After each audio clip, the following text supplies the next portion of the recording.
Parece. Hola, buenas tardes, ¿cómo están todos?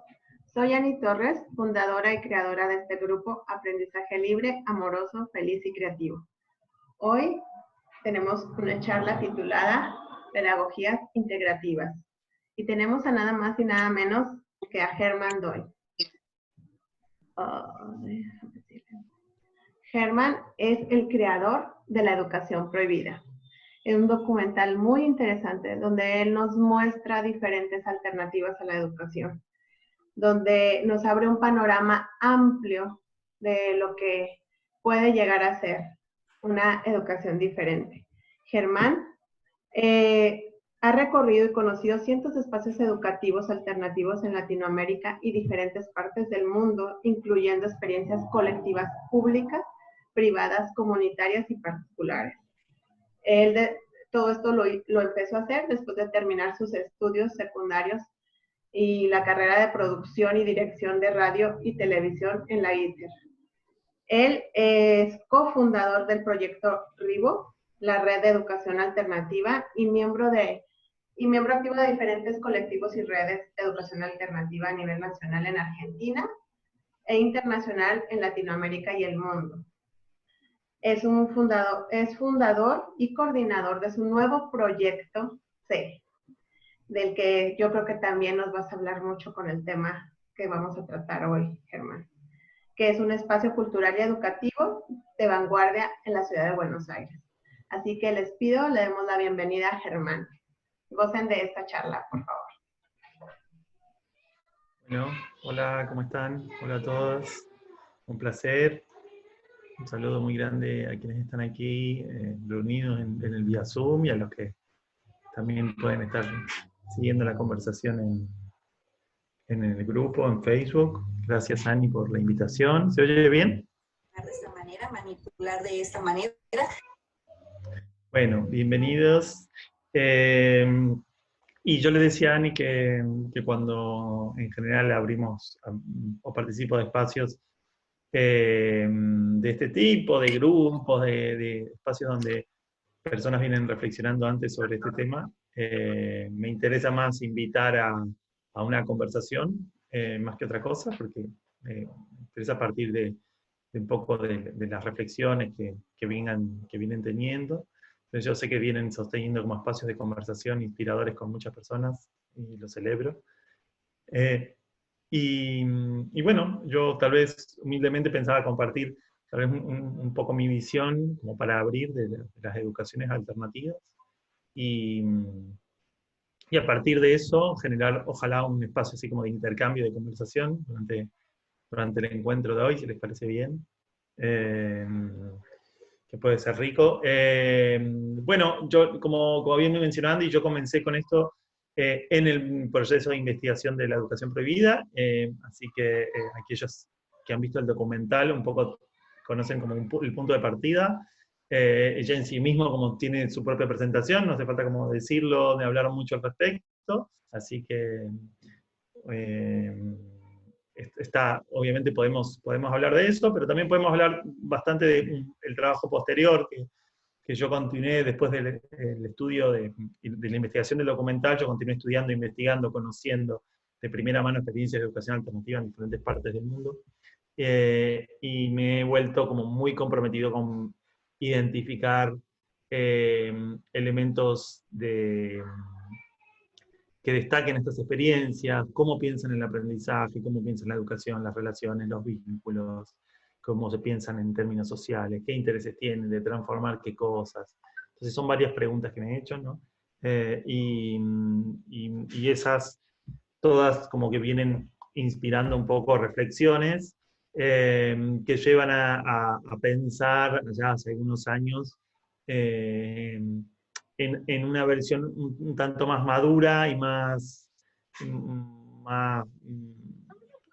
fundamentada y experimentada de lo que yo llamo pedagogías integrativas, es decir, un pensamiento de la pedagogía, de estas pedagogías alternativas, que las integre, que busque una mirada en común, de complementariedad, más que una mirada que las separe. Entonces no es mi idea al buscar estas experiencias, buscar una respuesta que resuelva, ¿no? Una solución, una idea de cómo hay que acompañar, o cómo es un buen aprendizaje, o que el aprendizaje tiene que ser de determinada manera, sino abrir a conocer la mayor diversidad de experiencias y que esas experiencias enriquezcan nuestra reflexión sobre nuestro aprendizaje y de alguna manera nos ayuden a ver con diferentes ojos lo que estamos viendo, ¿no? En un momento yo estaba comprometido con la idea de que el aprendizaje o la educación y las diferentes educaciones alternativas nos sirvan de alguna manera para elegir cuál es la mirada que yo quería aplicar con mi hijo, mi hija, mi espacio educativo y demás, en mi contexto. Y esa es una idea como que así como contextual. Hoy ya estoy más comprometido con una idea que va un poco, para mí, un paso más allá, y es que las diferentes miradas de educación alternativa nos dicen algo de nosotros, de quiénes somos, de por qué las elegimos, y la invitación que yo hago es a lo que llamo una especie de autoconocimiento pedagógico, es decir, meterse en revisar y mirar por qué elijo enseñar, acompañar a mis hijos, mis hijas, mis estudiantes, en el caso de los docentes, de esta manera, y qué dice eso de mí, de mi historia, de mi forma de entender el aprendizaje, y iniciar un proceso que yo llamo como de desaprendizaje, ¿no? De desaprender los tránsitos educativos que tenemos grabados en nuestra historia, en nuestra memoria emotiva, o sea, no solo en términos mentales e intelectuales, sino también en las emociones y en el cuerpo también, ¿no? Es como decir, nos movemos, nos desarrollamos, aprendemos y hacemos las cosas, incluso acompañamos a nuestros hijos,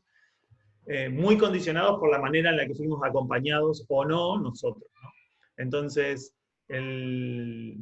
la premisa de mi propuesta en realidad es como abrir una puerta hacia un lugar que cada uno y cada una va a encontrar a su tiempo, ¿no? Entonces, nosotros en ese sentido fuimos pensando con los diferentes espacios y personas con las que voy compartiendo y colaborando y pensando esto, diferentes momentos.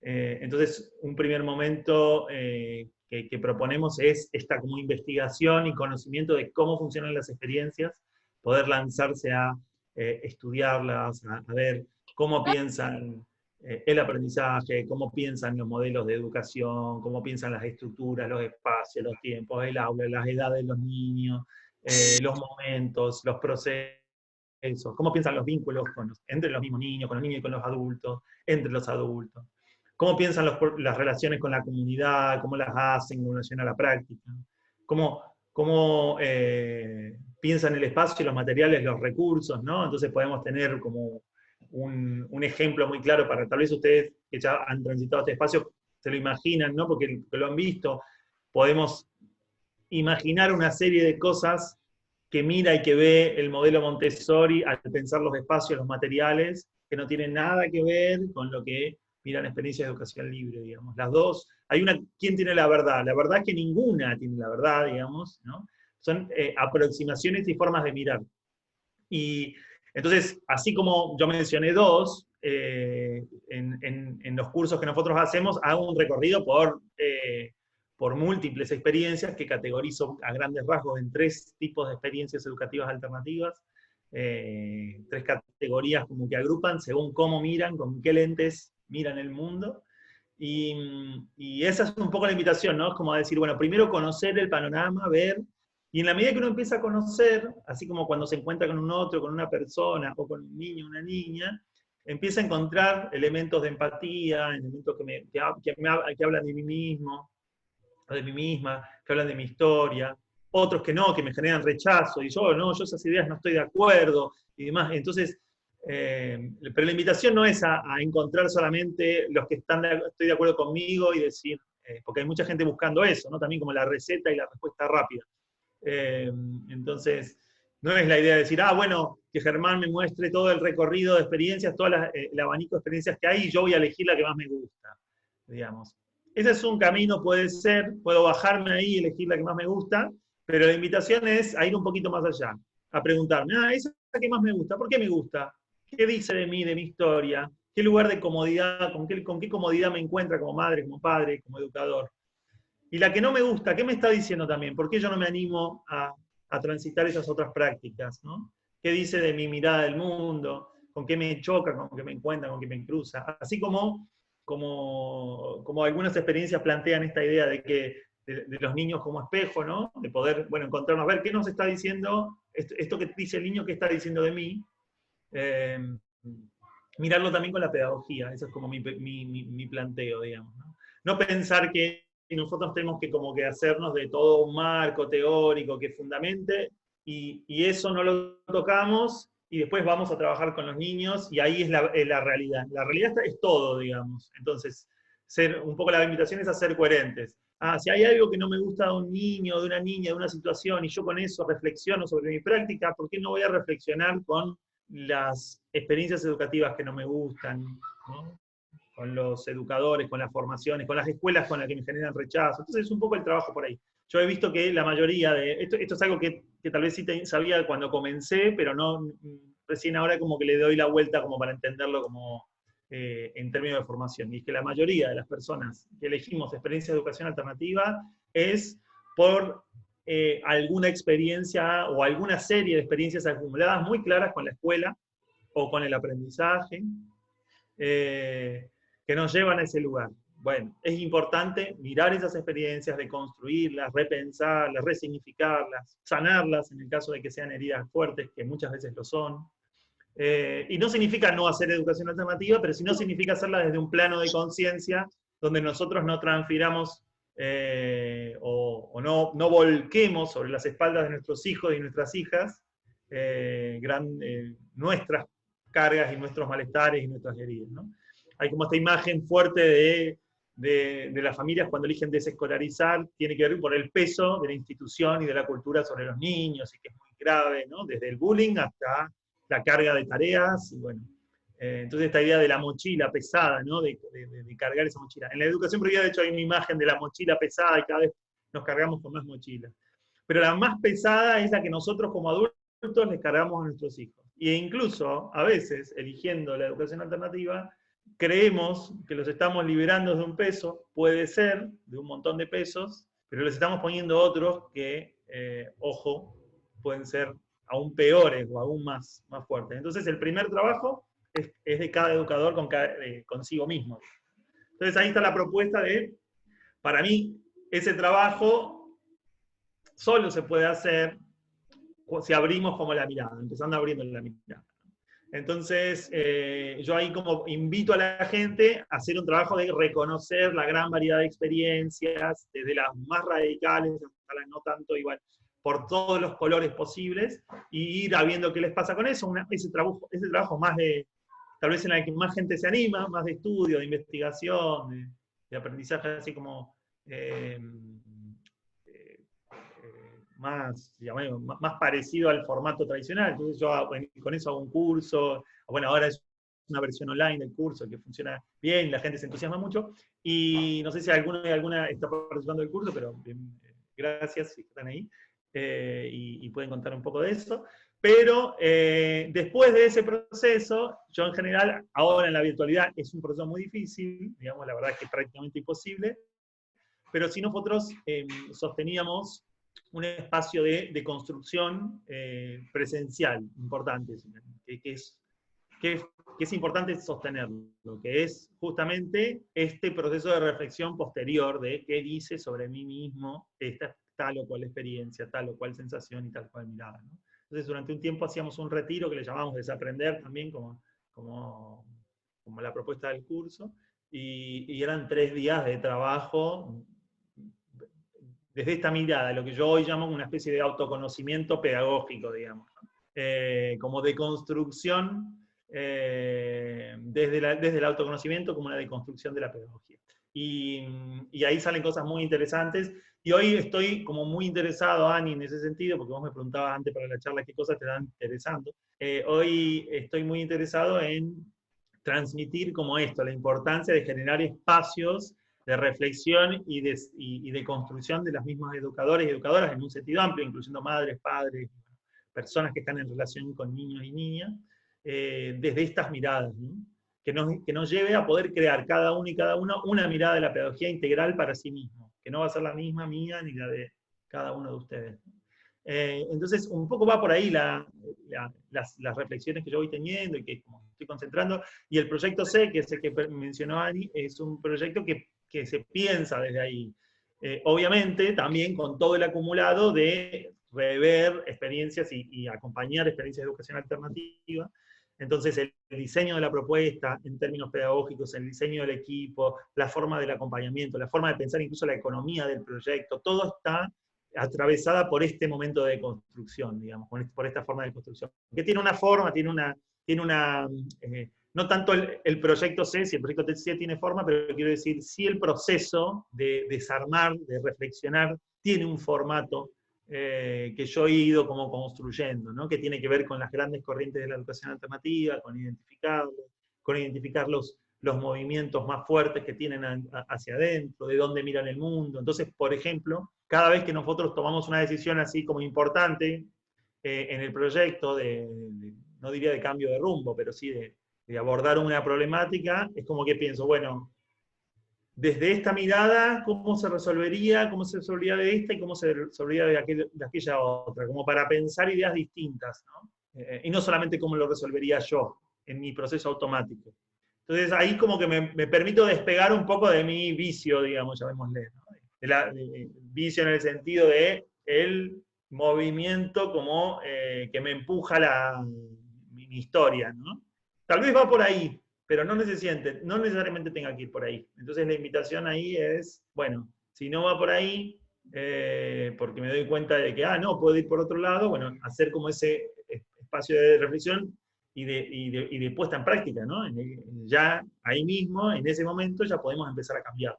Entonces, en ese sentido, el espacio nuestro tiene unas características curiosas y raras que otros espacios de educación alternativa, por lo menos en Argentina, no tienen en su diseño, digamos, ¿no? Así que bueno, eso es un poco la reflexión. Germán, a mí me interesaría mucho... No, perdón, está mi hijo. No, no te preocupes.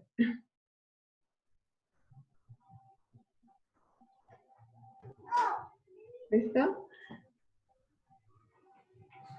Perdón. Ahí estoy. No te preocupes. Germán, a mí me interesaría mucho que nos platicaras como el punto histórico, el parteaguas, o de donde tú partes, o qué momento en particular sucedió, detonó que tú te fueras hacia la educación alternativa. ¿Qué fue eso porque realmente yo analizaba y cuando tú haces el documental La Educación Prohibida, eras muy chico, tenías 21 años, ¿sí, verdad? ¿Estoy bien? Entonces, ¿qué es lo que a un joven como tú en ese momento le detona el decir, me voy por este lado? ¿Qué fue?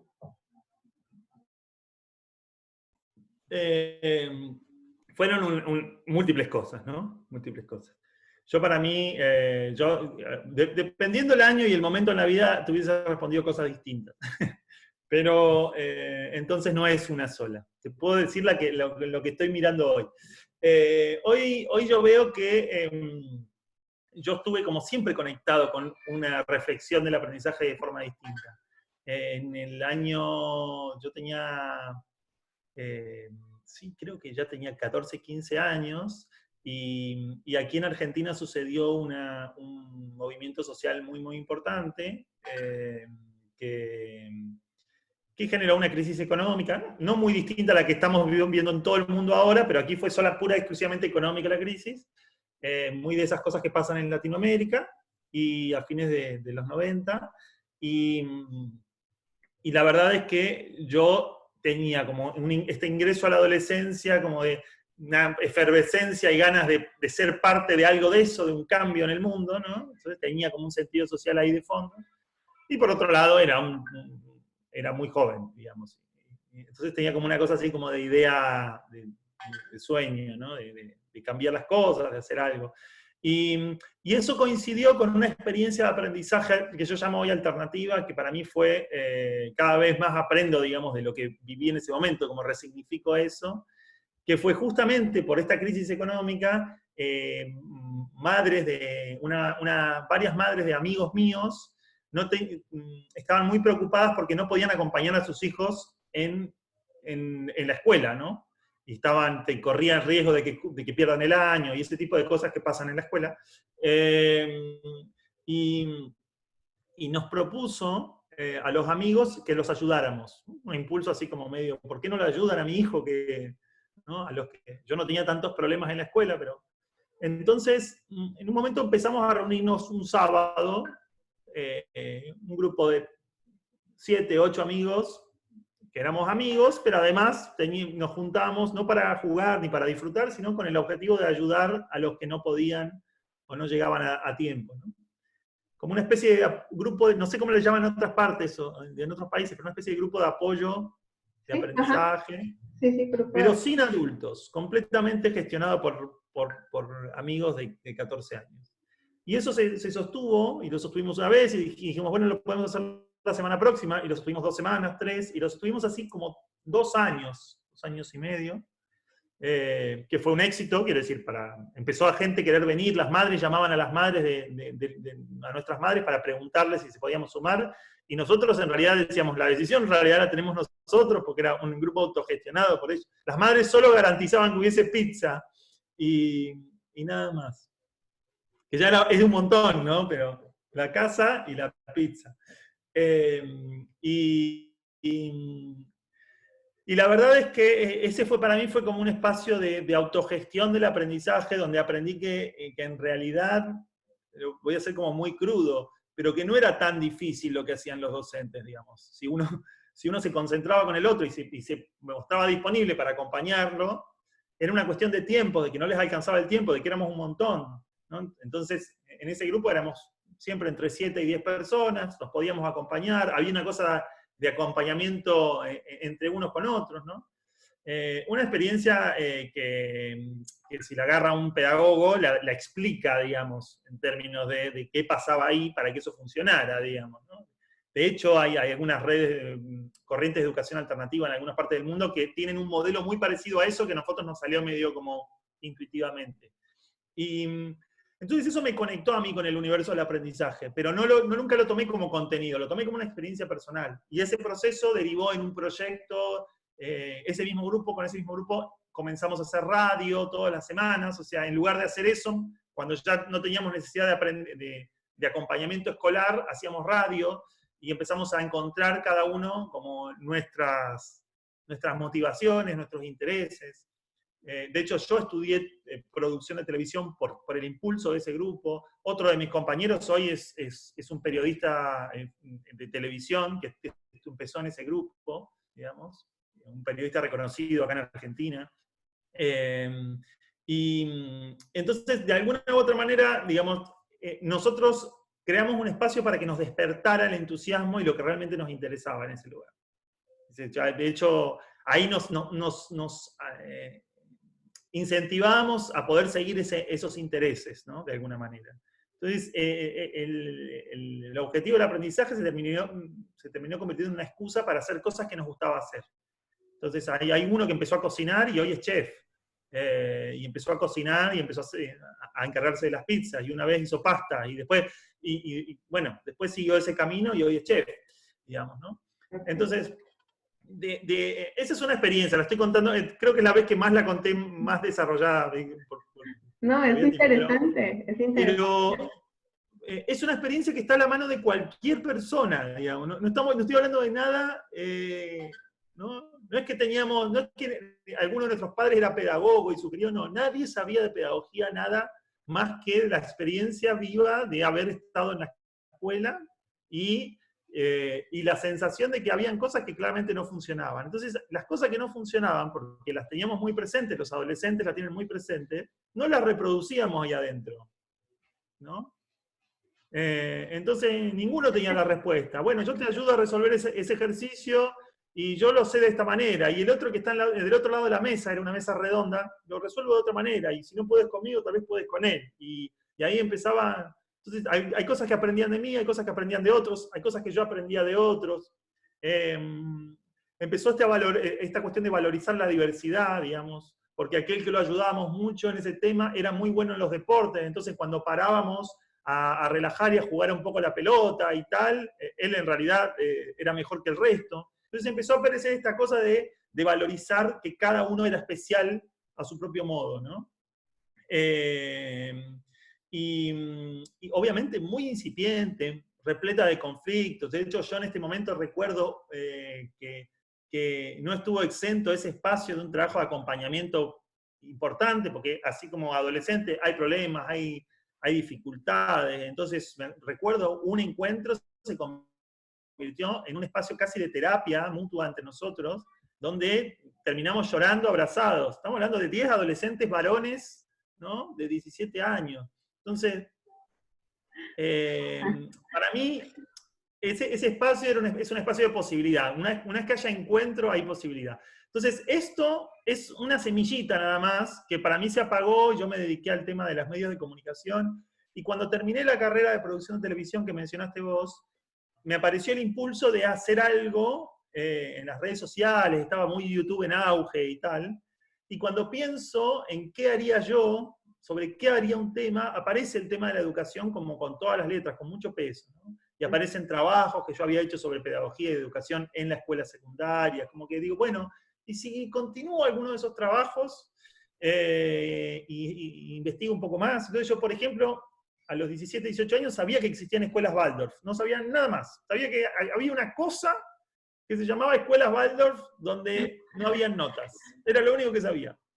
Ya eso era suficientemente inspirador para mí como para algún día en el futuro ir a ver una. Entonces cuando ya a los 21 dije, bueno, ahora tengo una cámara, quiero contar cosas, voy a buscar esas escuelas.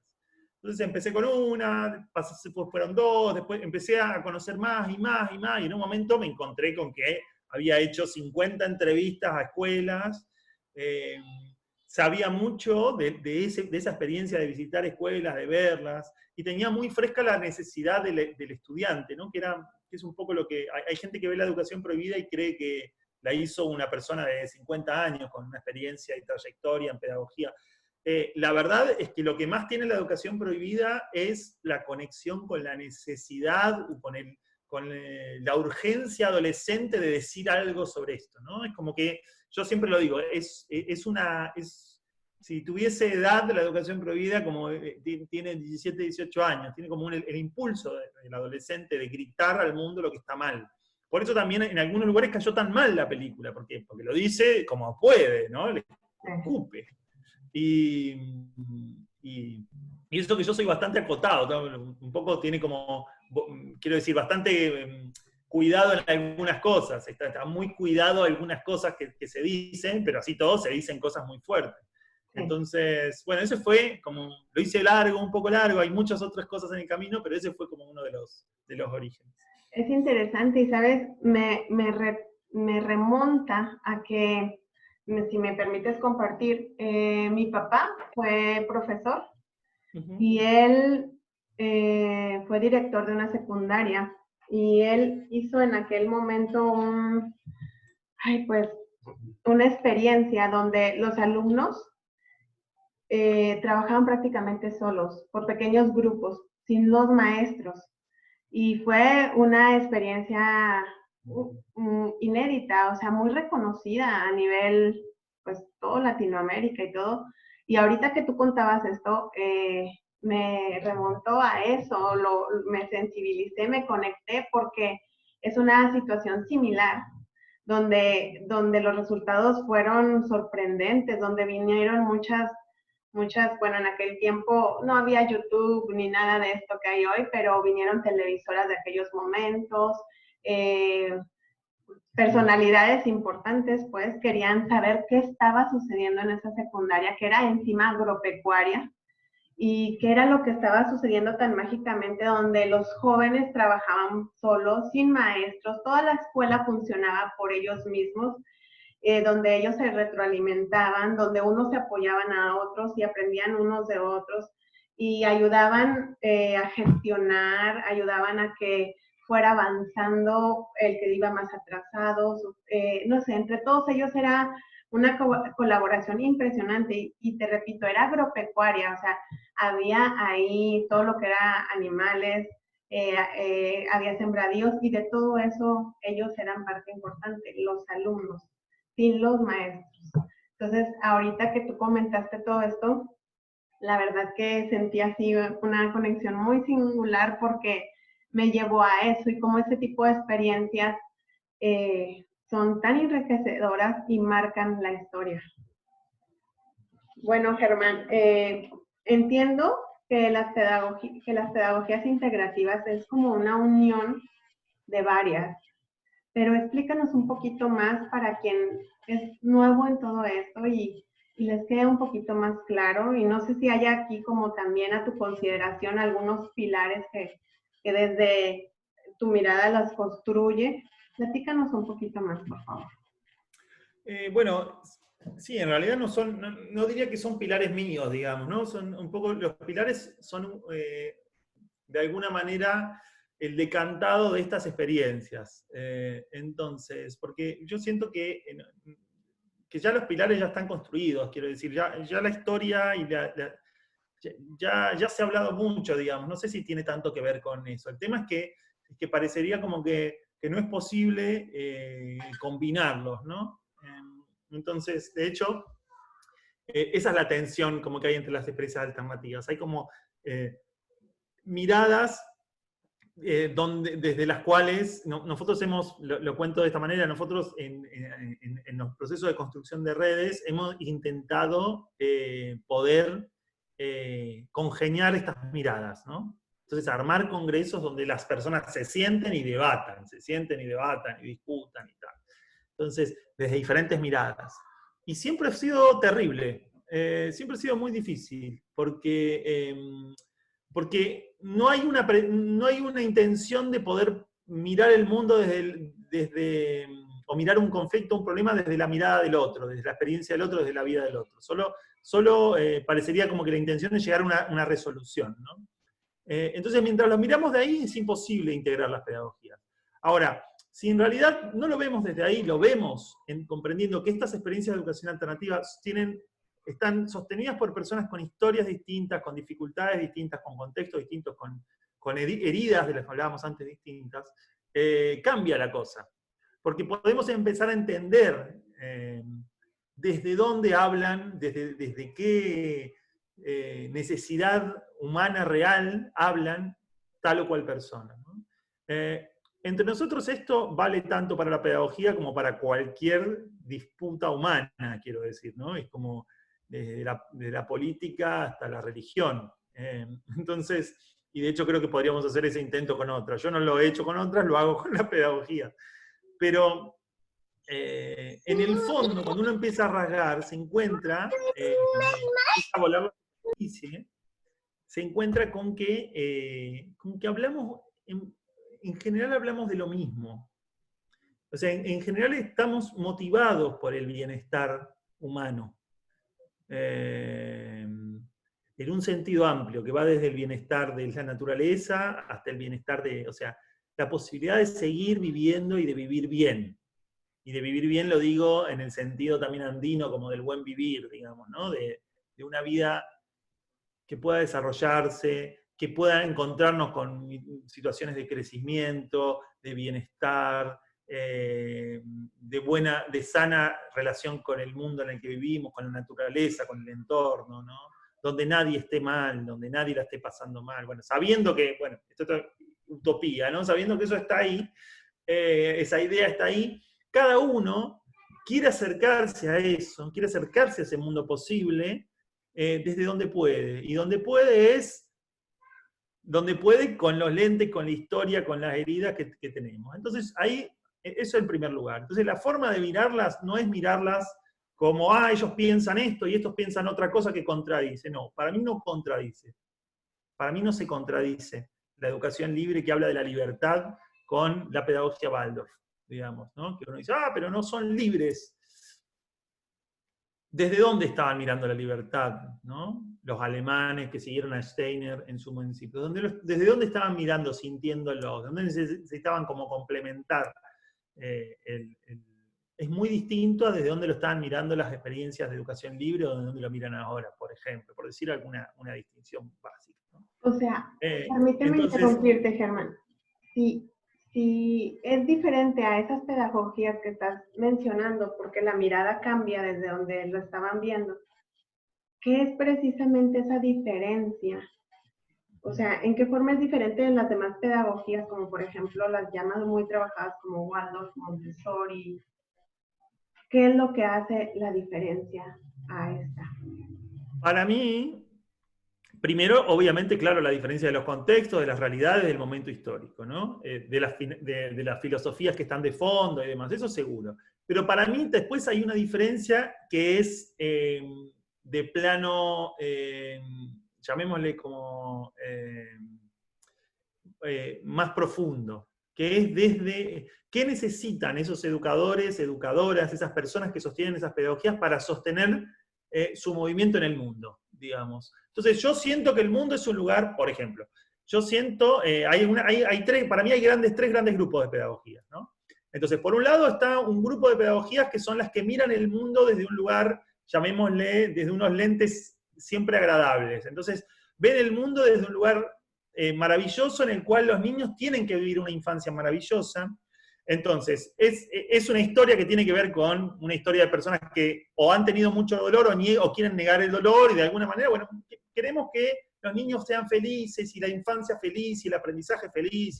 De hecho, la educación prohibida es un gran referente de eso en términos. Si tiene algo la educación prohibida, es mucho de esta mirada, ¿no?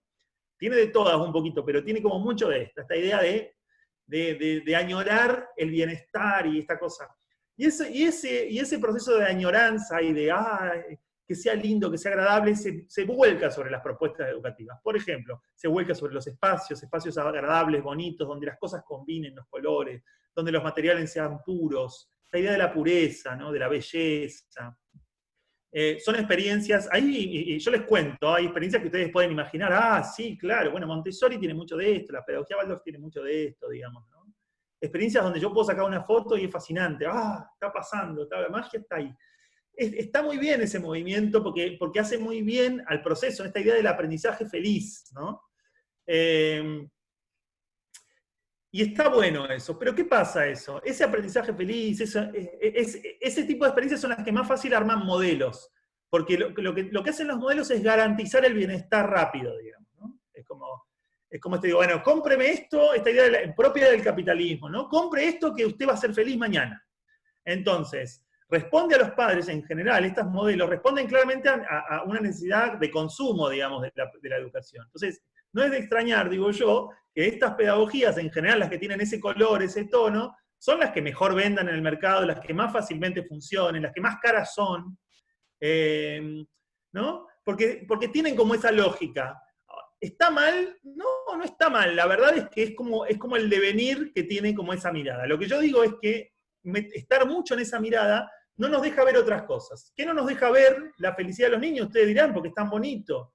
Bueno, no nos deja ver que hay realidades sociales duras, que no todo puede ser feliz, que yo puedo pintar el espacio rosado y tener la cosa agradable, tener todo agradable, pero si ese niño vuelve a la casa y es violentado por la familia o es violentado en la calle, no estoy ayudando en nada, no estoy mirando la realidad real, el espacio real.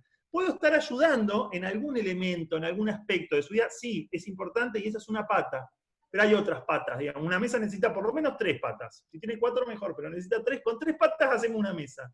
Entonces, yo creo que hay 3 patas, digamos. Entonces, esta es una para mí.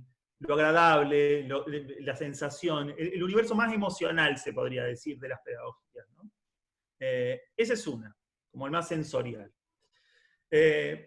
Pero bueno, de nuevo, esta no me deja ver la realidad dura y cruda, lo urgente, y por otro lado tampoco, al querer envasar y rápidamente en modelitos y demás, los modelos nos privan de la reflexión continua y de la revisión crítica de lo que estamos haciendo. Entonces, Montessori fue muy crítica en el sentido de ver y estar construyendo y demás, pero en cuanto el modelo se instauró, después empezó a haber un proceso de no ser críticos. De hecho, las personas críticas en el universo Montessori terminan creando otros espacios, porque no son bien recibidos llamémosle, en el movimiento Montessori, ¿no?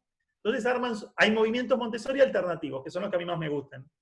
Que son los que reflejan, que son los que meten a otras cosas de otros lugares, ¿no? En la pedagogía Waldorf pasa lo mismo, las experiencias Waldorf que dicen, che, esto no va por acá, tal vez lo cambiamos y hacemos otra cosa, lo empiezan a ver mal, digamos.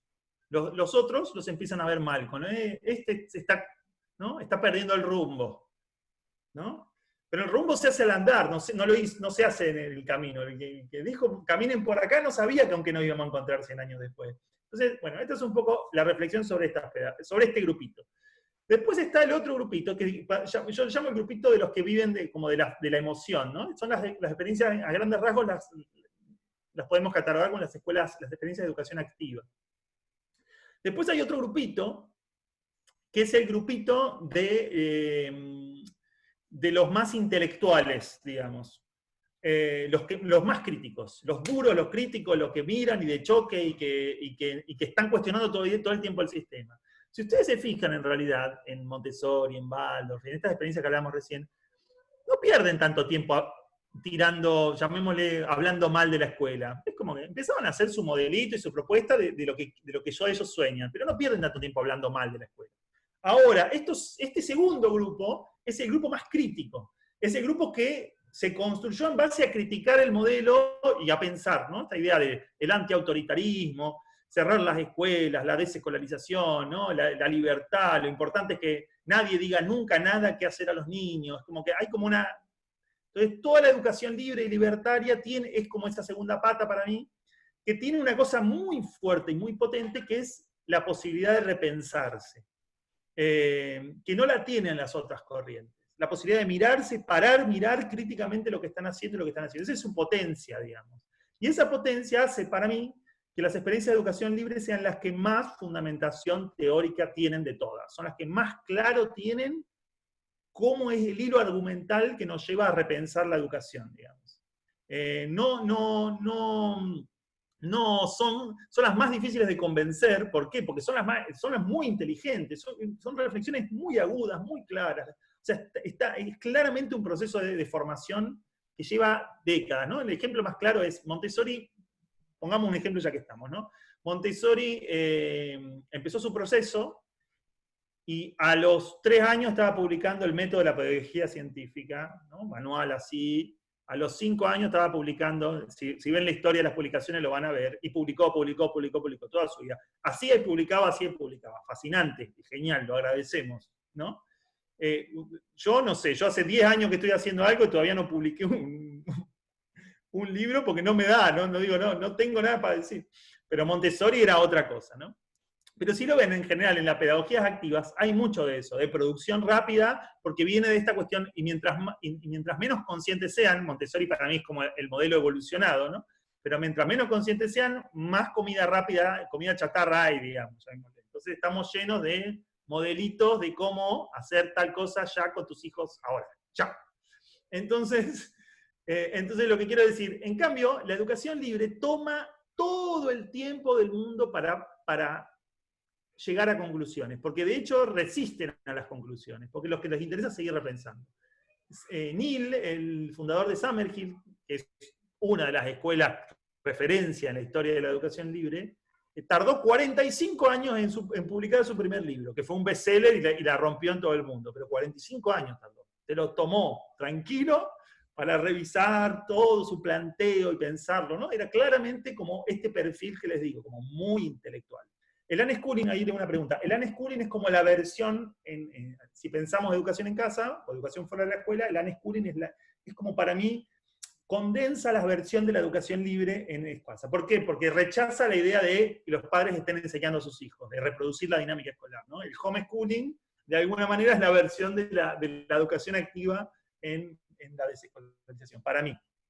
Pero así todo, esta mirada le falta todavía. ¿Por qué? Porque esta mirada de la reflexión es una mirada que, de nuevo, al igual que las otras, no está mirando la realidad concreta. Es como que una cosa que pasa en las escuelas libres, a menudo, yo de hecho, de haber participado en muchas experiencias de educación libre, iniciado proyectos, y que es una de las miradas que más me fascinan por el estudio y por esto que decía recién, por el análisis profundo, hay mucho proceso de deliberación que nunca llega a ningún lado.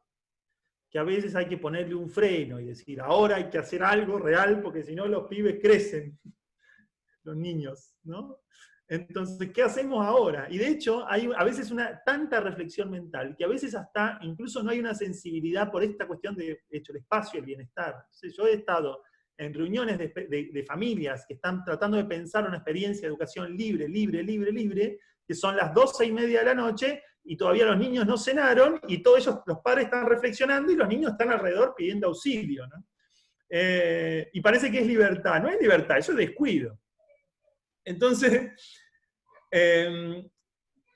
ahí bueno, acá falta esto, hay mucha reflexión, ¿está bien? Sí, está bien la reflexión. Pero no solo eso, necesitamos una sensibilidad de la que hablábamos antes, ¿no? Una conexión con el bienestar, con la felicidad, con el deseo, una cosa concreta también en algún momento, ¿no?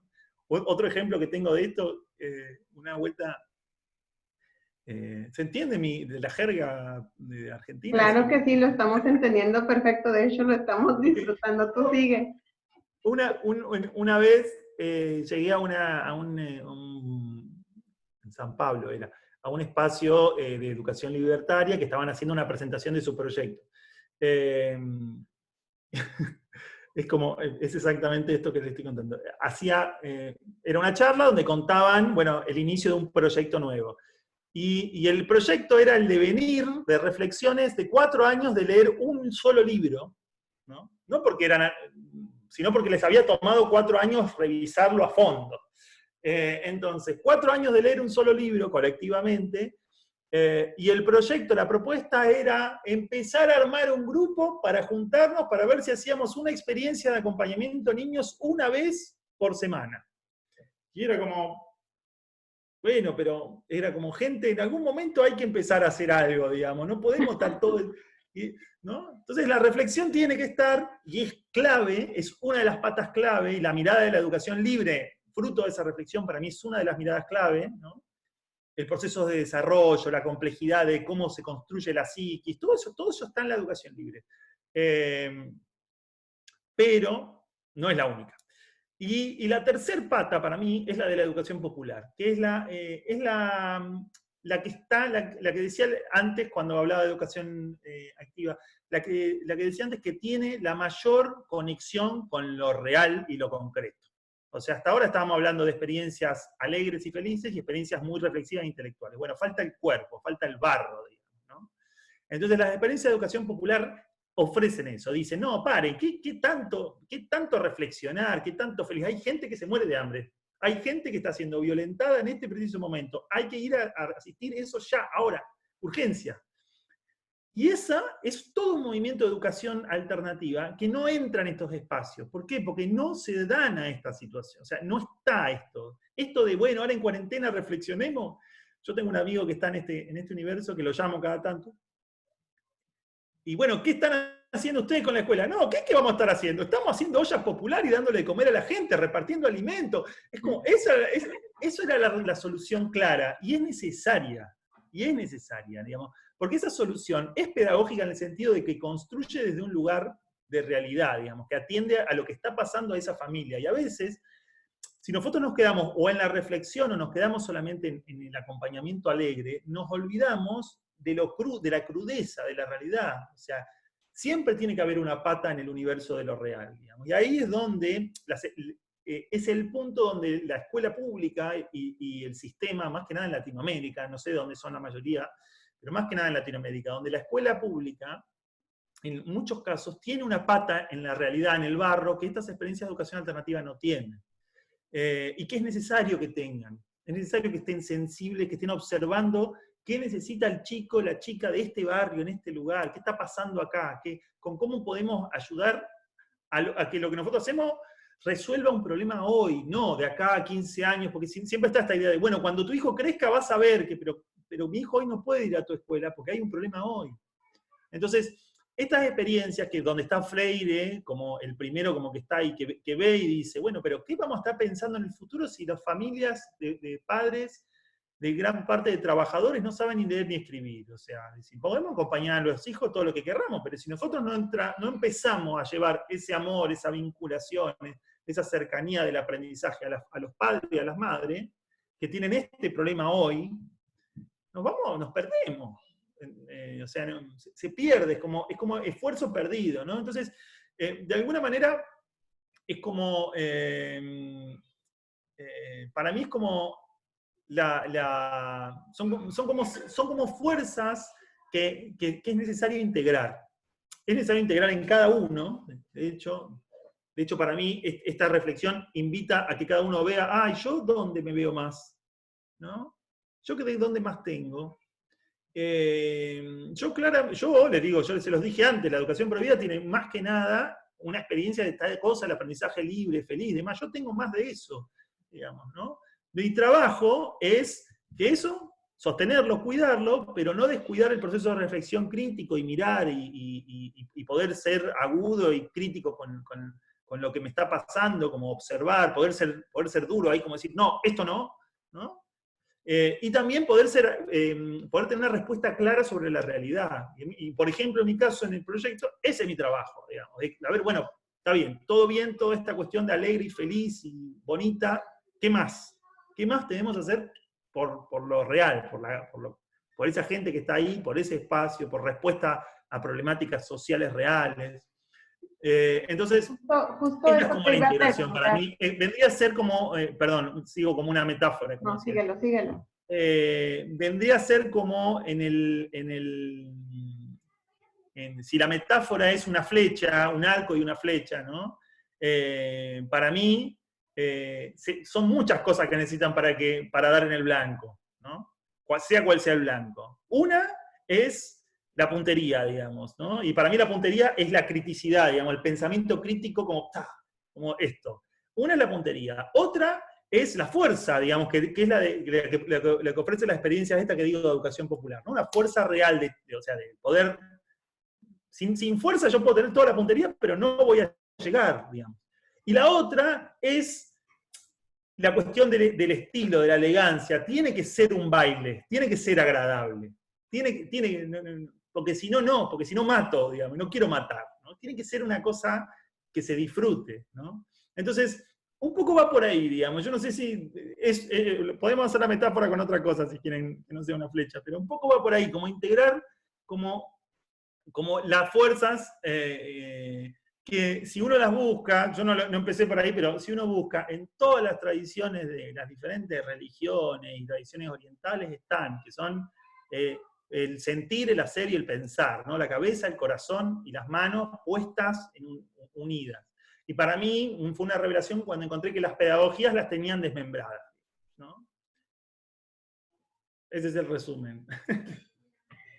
Muy bien, Germán. Bueno, ¿y ustedes en Proyecto C cómo lo llevan a cabo? ¿Nos puedes dar como un ejemplo, una idea de lo que ustedes más o menos están haciendo? Porque yo estuve escuchando un poco y es muy interesante, pero me gustaría que se los compartiera. Sí, es largo también. pero diría que esta visión, yo digo estos tres, pero esta visión en realidad hace a todo el diseño del proyecto. Esta visión hay muchas preguntas atrás de esto, que es que, bueno, estas tres fuerzas, ¿cómo se aplican en la gestión del proyecto, en la situación económica, en el pensar el proceso de aprendizaje, en pensar las edades? Entonces, por ejemplo, por decirlo de una manera muy concreta ahora, las tres corrientes pedagógicas están cruzadas todo el tiempo, pero tienen más fuerza en determinados momentos. Entonces, para nosotros la educación libre tiene más fuerza en la primera infancia, la educación activa tiene más fuerza ya en lo que llamamos en la escuela la educación básica o primaria, y la educación popular tiene más fuerza en la secundaria, que es donde más hay reflexión, donde más hay ganas de chocar con el mundo, ¿no? Entonces, por ejemplo, y la fuerza está puesta en diferentes lugares de diferentes maneras, digamos. Y también los equipos de trabajo están pensados desde ese lugar. Entonces, los equipos no están pensados desde la idea de, bueno, como en la educación libre está focalizada en la primera infancia, toda la gente que tengo en la primera infancia está formada en educación libre. No, digamos, la verdad, en todos lados hay un proceso de integración, pero hay un diseño que sigue más las reglas de esta propuesta, ¿no? Un poco más, siempre es abierto igual. Y siempre un proceso de mezclado transversal, de reflexión, de deliberación, de encuentro, de transición, digamos, que es importante. Entonces, en ese sentido, bueno, eso. Y lo cierto es que todas las corrientes atraviesan a todos los espacios y a todos los programas, ¿no? Entonces tenemos básicamente estos 3 programas, un programa para los niños pequeños, un programa para niños de básica, de 6 a 12 años, y otro programa para adolescentes. Después un programa de formación que todavía no inició, porque iba a iniciar este año y nada, de la pandemia, entonces en un programa de formación vivencial, presencial, que tiene que ver con esto que hablaba antes yo de la deconstrucción y el desaprendizaje. Y después una programación cultural que atraviesa, que se conecta con el territorio, ¿no? Entonces, para mí, una de las ideas de aplicación de esto que decía antes es que una escuela ya no puede ser solo una escuela. Una escuela integral tiene que ser una escuela y a través tiene que ser un espacio de producción, un espacio de celebración de la cultura, un espacio de acompañamiento de las necesidades del territorio, un espacio comunitario. Tiene que ser muchas cosas a la vez. Por ende, también puede pasar en muchos lugares a la vez, lo que nosotros imaginamos como una escuela, ¿no? Claramente no se parece en nada a una escuela, esto que yo estoy diciendo. Pero es como esto que digo, ¿no? En varios niveles se aplica esta visión como de las 3 patas de la mesa. Germán, bueno, yo aquí tengo ya varias preguntas que me están haciendo, pero no sé si alguien quisiera también tomar aquí la palabra, le abrimos el audio, o te puedo leer algunas de las que están haciendo en el Facebook y también por WhatsApp. Sí, como quieran.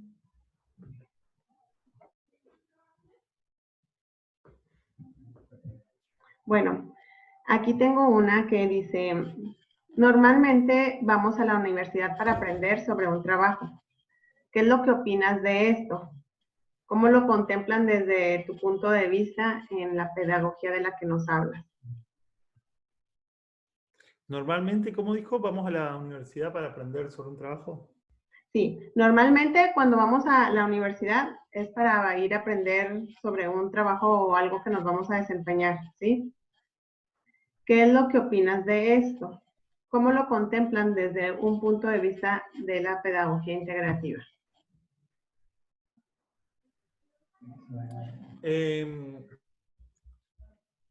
Yo no veo mucho inconveniente, digamos. Lo que me parece importante ahí es que la decisión de ir a aprender sobre un trabajo sea una decisión de la persona, digamos, ¿no? Que no sea impuesta. Entonces, la verdad es que no me parece a mí un problema. Yo lo que sí imagino es que el día de mañana va a haber otras maneras, y de hecho hay hoy otras maneras de aprender sobre un trabajo, ¿no? Para mí lo que es fundamental, o sea, no es un problema de la universidad en sí misma, la universidad tiene un montón de problemas, pero este no, es que es fundamental que nosotros en los procesos antes de llegar a la universidad acompañemos a las personas a que se conozcan lo suficiente como para que sepan qué quieren. Porque el problema es que mucha gente va a la universidad y no sabe qué es lo que quiere. Y se encuentran con que no quiere estudiar lo que quería estudiar, y muchos escapan a tiempo y cambian de trayectoria y demás, y siguen como buscando horizonte, y hay otros que siguen a fondo y nunca se dieron cuenta que no es eso lo que les hacía felices.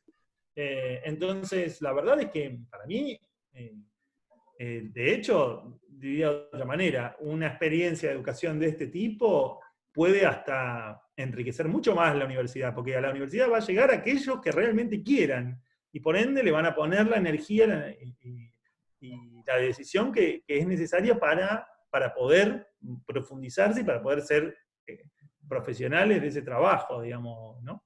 Después la universidad igual tiene sus problemas, pero no era creo que la pregunta, no iba por ahí. Para mí, el modelo que nosotros tenemos hoy es un modelo, el modelo social, digo, ¿no? Educativo, es un modelo que todavía nos considera como autómatas, quiero decir, nos considera como sin identidad propia, como que parecería como que nos ponen una filita para llegar a la universidad tal cosa. Y hay un montón de cosas en el medio, Como que si uno ve real. la deserción, claro, pero hay un montón de cosas en el medio, que si uno ve la deserción escolar, la falta de vocación, las problemáticas en las diferentes profesiones y demás, no lo puede considerar nunca un éxito lo que está pasando, digamos. Lo que sucede es un fracaso rotundo. Entonces lo que nosotros proponemos, no me interesa tanto el éxito, lo que quiero decir es que lo que lo que proponen estas experiencias es, concentremos nuestra energía en que el proceso de cada uno y cada una sea lo más potente posible. Entonces ahí es donde está como puesta la ficha. Y cuando nosotros a veces lo planteamos de esta manera, esta vez es muy crudo, ¿no? Pero nos dicen, bueno, ¿cuál es la tasa de éxito de estudiantes universitarios, de las escuelas alternativas y demás? La verdad es que es bastante alta, pero es tan alta como la de la sociedad. Pero yo creo que es porque en la sociedad hay una cantidad de gente que quiere estudiar en la universidad, no todos quieren estudiar en la universidad, porque hay muchos trabajos que no se aprenden en la universidad, y que uno quiere hacer, y que no es necesario ir a la universidad para hacerlo. Primero, ¿no? Trabajos que son necesarios, entre comillas, no estoy hablando de trabajo, no estoy hablando del artista que quiere vivir de la pintura nada más. Está bien, ese es uno de esos, pero, no sé, labrar la tierra es necesario, ¿no? Saber cuidar animales, hay una serie de cosas que... entonces, bueno, primero eso. Iba a decir una cosa más, la tenía ahí y como con esta reflexión se me fue. Lo que iba a decir es, la estadística que nos tiene que importar, no es la estadística de éxito en la universidad, la estadística que nos tiene que importar es la estadística de violadores, de asesinos, ¿no? De profanadores, de explotadores, de opresores, ¿no? Bueno, ¿cuántas?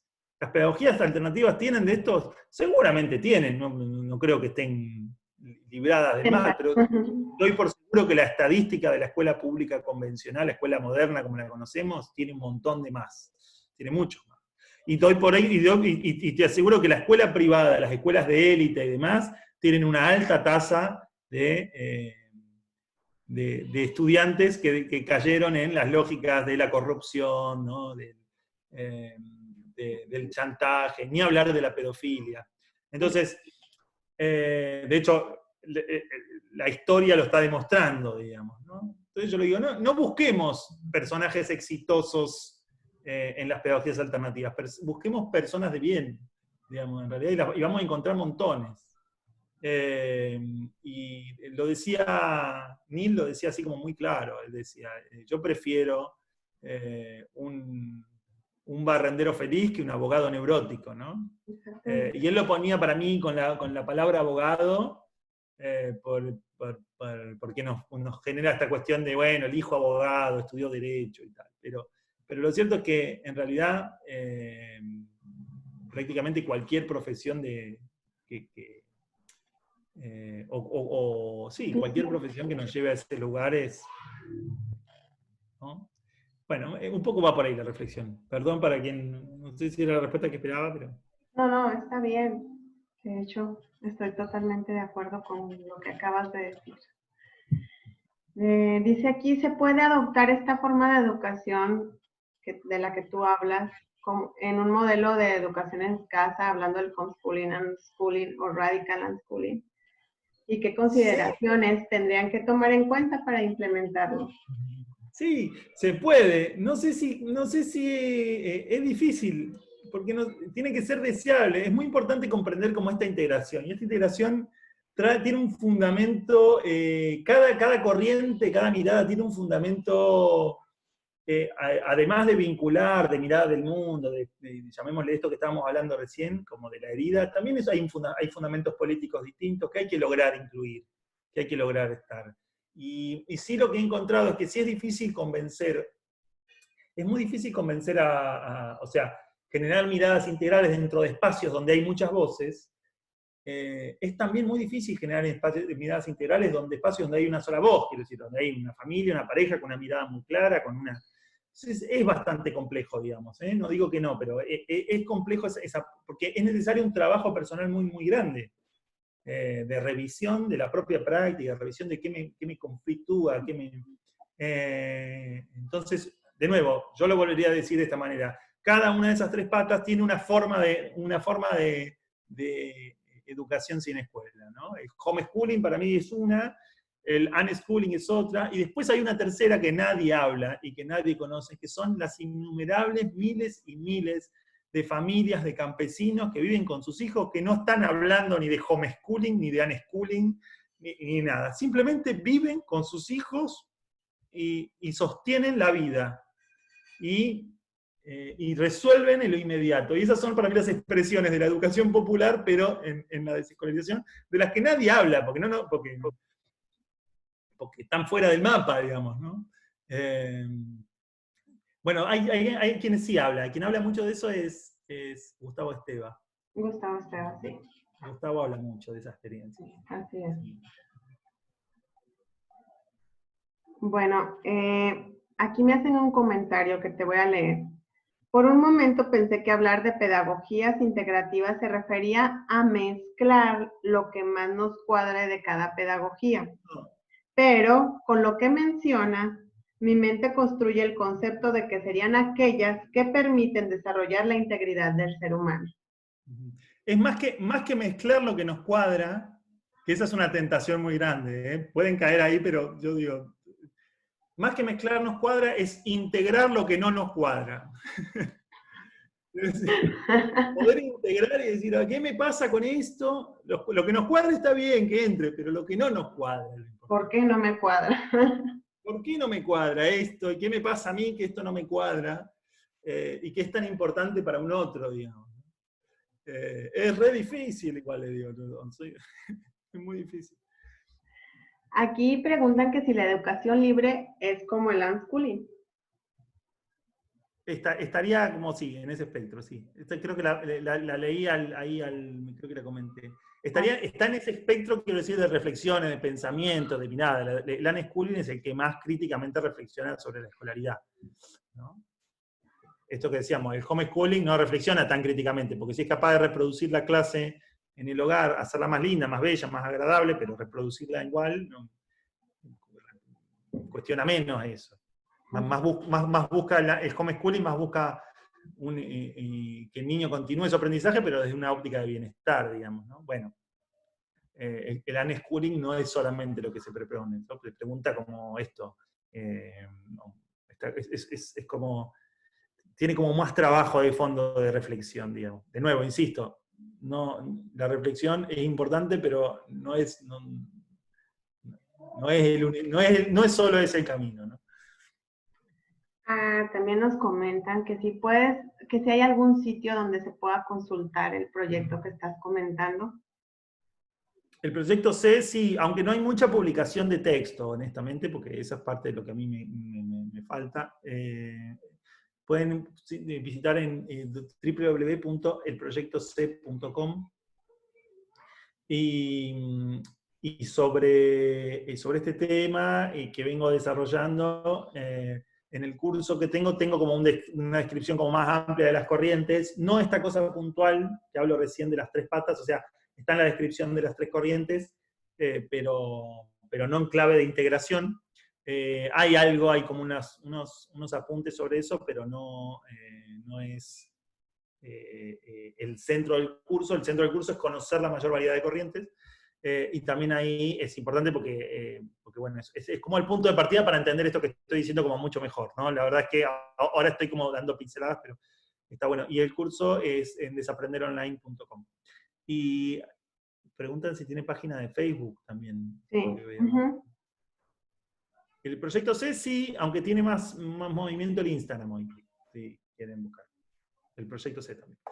Y desde la educación prohibida, tanto la página de Facebook como el Instagram, más que nada Instagram y página de Facebook, venimos sosteniendo espacios de conversación con referentes de diferentes corrientes educativas, que están muy buenas las conversaciones, las charlas, y la verdad es que las recomiendo porque son gente amiga, sí, que tiene mucho para compartir. Aquí también preguntan que si este modelo social o experiencia educativa de este modelo tiene el potencial para autorreplicarse. Para mí sí, pero todavía no lo experimenté. Claramente no se autorreplicaría bajo una lógica mercantilista, digamos, ¿no? De método, de formarse en el método y poder aplicarlo, sino más bien un proceso más gradual, más orgánico. Quiero decir, fíjense que los seres humanos no nos autorreplicamos así tan fácilmente, digamos, necesitamos encontrar nuestro complementario, necesitamos generar un espacio, tiene que haber un romanticismo, tiene que haber una serie de cosas para reproducirnos. Yo creo que las experiencias de educación alternativa también o los proyectos también. Tiene que haber como un proceso, no es que, vengo, me formo y llevo y lo creo y lo construyo. Toma tiempo, ¿no? De conocer a la comunidad, de ver cómo es la manera en la que esa integración se expresa en esta comunidad. Entonces eso hace que cada proyecto en realidad sea único, ¿no? Y también de tener las condiciones simbólicas para que eso suceda, que son que hay personas dispuestas a poner energía, recursos, tiempo, mirada, hacer ese trabajo personal, son muchas cosas, ¿no? Como para pensar que uno puede llevarlo. Pero sí, claro que se puede multiplicar, digamos, no es que no hay intención de que no se multiplique. Y eso por un lado, sí. Adelante, Itzel. Itzel quiere hablar. Hola, buenas tardes a todos, a todas. Pues muchas gracias por tu exposición. Tan solo tengo como una pregunta. Sé que tu experiencia y tu recorrido tiene ya mucho camino. Has iniciado hace un buen tiempo y obviamente esto ha generado en ti conocer no solamente pedagogías, metodologías, técnicas, ¿no? En educación y aprendizaje, sino también vincularte con personas concretas, ¿no? Que están impulsando diferentes maneras de aprender, comunidades de aprendizaje, qué sé yo. En todo este recorrido que has tenido, ¿quiénes o qué elementos son los que más te han inspirado, ¿no? Para ahora concretarlo en este proyecto que tienes? ¿Y qué elementos, bueno, esa es una pregunta y la otra me interesa mucho hacerla, ¿qué consideras riesgoso, ¿no? En este camino de aprender sin escuela, que tal vez sea una recurrencia de familias cuando quieren entrar en este mundo, ¿no? O sea, si has identificado algunos patrones que tal vez no ayudan o que entorpecen este camino, ¿no? Serían esas dos, espero haber sido clara. Sí, sí. Entonces la primera, los referentes, las miradas, ¿no? Los que como me ayudó a ordenar o a dar este paso, decías vos. Creo que iba por ahí, ¿si entendí bien? Sí. Bueno, yo diría, o sea, lo digo cada tanto y lo menciono, pero la verdad es que para mí el trabajo, primero el trabajo personal, las dos preguntas tienen mucho que ver. Primero el trabajo personal, de la mano de Claudio Naranjo, para mí ha sido un ordenador, un eje ordenador de todo esto. Muy, muy potente, digamos. Y me ha permitido a mí, como esto, como la flecha, digamos, ser como desde preciso hasta contundente, ¿no? Y es un trabajo que vengo haciendo hace varios años. Y así que un saludo ahí a Claudio, donde quiero que esté, porque ya nos dejó el año pasado. Y eso por un lado. Y por otro lado, tiene mucho que ver con esto, y es que el riesgo que se nos puede poner en el camino, nosotros nos podemos poner en el camino, que ese es el problema. Que uno, digamos, y los dolores, las heridas, el trabajo no realizado de uno se ponga en el camino y entorpezca lo que puede suceder. Si uno se pone en el camino, y cuando digo uno, digo nuestra idea de lo que tiene que ser, nuestra idea de cómo hay que hacer, nuestro automático, ¿no? Diría que tal vez el riesgo más grande es creer que uno ya lo sabe, que ya sabe por dónde es y cómo es. Yo no sé, quiero decir, esto que abro es como una cosa así como abro, pero la verdad es que mañana hay un problema y me tengo que sentar a pensar cómo. Vino la pandemia y nada, y nos tenemos que sentar a pensar cómo también, y quiero decir, no hay respuestas ya preestablecidas, ¿no? Entonces yo creo que sería eso, uno, digamos, ¿no? Es como, y por eso es importante esto del referente, del trabajo personal, de revisión de uno mismo, digamos. Ese trabajo que yo digo de integración en realidad es como una versión exterior del trabajo interno que hay que hacer de integración. Entonces hay siempre como una cosa así.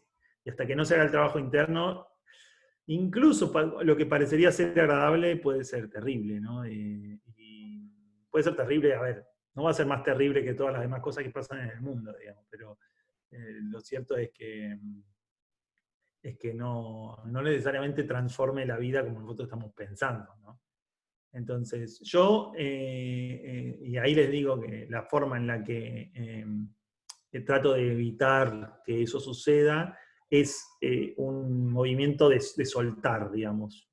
de soltar la idea. Entonces, el homeschooling puede ser transformador cuando lo soltemos, quiero decir, cuando lo soltemos es cuando aceptemos la idea de que podemos no hacer homeschooling. Yo en un momento era como, no quiero. Y después, no, bueno, puede ir por otro lado. Hoy mi hijo me dice, tiene 4 años, empezó a escribió algunas cosas así como intuitivamente, y la hermana vino a mostrarme que escribió, no sé, la palabra mate, me dice, la escribió él, así como, y no había ninguna pretensión de enseñarle. Y a las 2 horas estaba diciendo, ahora que ya sé las letras, podemos hacer una escuela. Entonces, y esto me recordó a una experiencia de una conocida, una chica norteamericana que conocía a la madre, ella no había ido nunca a la escuela, tenía mi edad, la madre, una militante, trabajó con John Holt, y bueno, nunca había ido a la escuela, no llevó a su escuela a sus hijos, y bueno, y tal. Y su hija no solo estudió en la universidad, sino que se dedicó a ser maestra de escuela. Para mí, hay quien, o sea, si nos aferramos a la idea, hay quien consideraría eso un fracaso. Para mí no es un fracaso, ¿no? Entonces, esto, una reflexión. Nada más. Aida, tienes el audio para que tomes la palabra. Ella quiere comentarte algo, Germán. Si puedes abrírtelo tú, Aida, porque estoy intentando yo y no.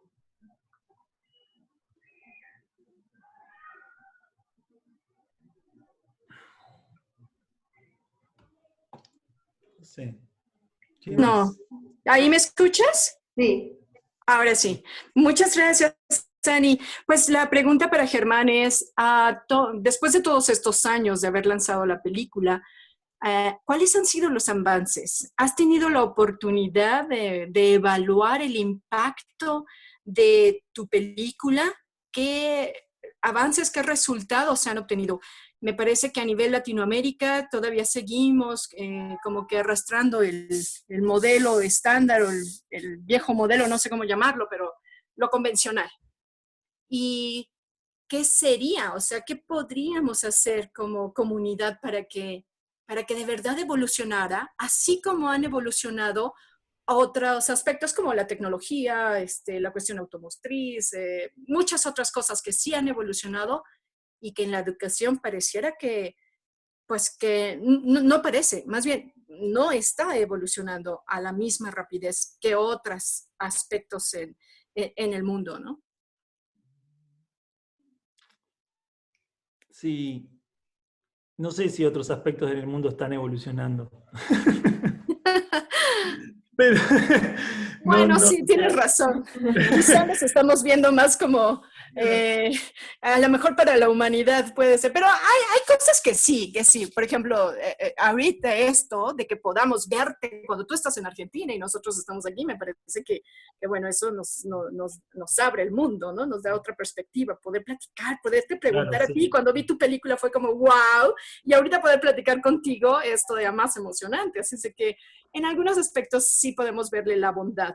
Sé que no en todo, pero ¿qué podríamos hacer? ¿O cómo podemos evaluar el impacto de tu película después de todos estos años? Y bueno, si lo ha habido y no sé, falta más por hacer, ¿qué se puede hacer? ¿Cómo podemos contribuir? Y bueno, la verdad es que no puedo dejar de decir un poco lo mismo, ¿no? Es como, me parece que lo mejor que podemos hacer es cada uno desde su lugar ir haciendo como un movimiento hacia un lugar de integración, que con el tiempo decanta en cosas, o sea, pasan cosas, hay cambios. En algunos lugares no se ven, en otros lugares sí, digamos. Movimiento de educación alternativa integral en algunas partes del mundo ha inspirado a transformaciones en el sistema público, digamos. En todo el mundo pasa, y no, la verdad es que en todo el mundo no, pero no es que está pasando esto en todo el mundo, o sea, quiero decir, no hay gente en todo el mundo haciendo esto.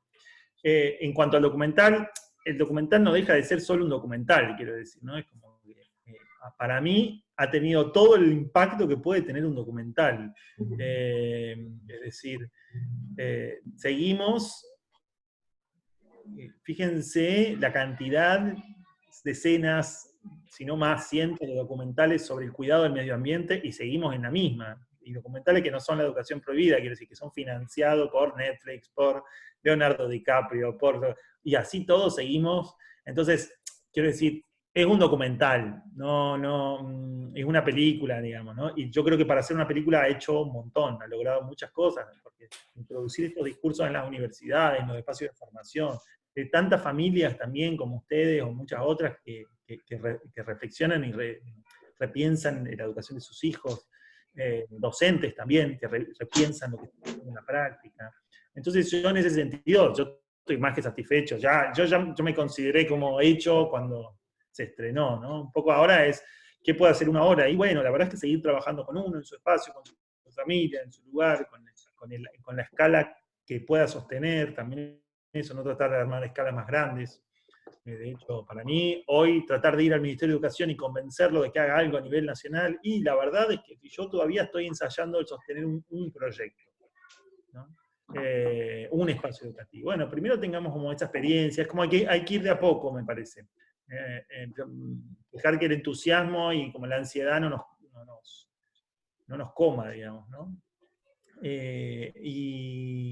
Pero yo creo que eventualmente va a llegar, porque van a empezar a aparecer personas fruto de estas experiencias de educación con las ganas de hacer. Así como esta chica que no fue nunca a la escuela y que decidió ir a la escuela, y la forma en la que educa y en la que acompaña a niños y niñas ella en la escuela, claramente no es la misma que la que un docente, ¿no?, de la escuela formado convencionalmente. Entonces, bueno, ahí ya empieza a haber movimientos de cambio. En la medida en la que más avance, más vamos, mientras más seamos haciendo estas cosas hacia adentro cada uno, más posibilidades hay que en 10, 15, 20 años las cosas cambien. Pero no esperaría que... Y cuando digo las cosas cambien, van a cambiar la escuela, porque la escuela no va a existir como la conocemos. De hecho, hoy ya no existe. Hoy, en este momento, ya no existe como la conocemos. Existe a través de Zoom, ¿no? Reproduciendo la misma lógica, pero existe a través de Zoom. Entonces, bueno, nada, hoy es un buen momento para visibilizar experiencias y otras formas de hacer, porque lo que están haciendo es un desastre en general. Es terrible. Y ya se ve, y los padres lo empiezan a ver. Entonces, cuando cambiamos ciertas estructuras, cuando se cerró el velo de la escuela, de la puerta que deja a los padres afuera, empieza a aparecer más claro, ¿no? La cantidad, infinidad de familias que están decepcionadas con la escuela hoy a raíz de la pandemia. Entonces, bueno, también estar haciendo, y hay momentos en los que la masa crítica se da, creo yo, para que se den transformaciones. Muchísimas gracias, muy cierto, sí. Sí, hay muchas familias que ahorita con la pandemia pues están urgidas, ¿no? Y bueno, están revisando todo esto. Muchas gracias, Germán. Gracias. Gracias, y disculpen, porque para mí ya medio como que es... Sí. Bueno, pues vamos a despedirnos, pero me gustaría cerrar nada más con este comentario de lo que comentaban justo ustedes.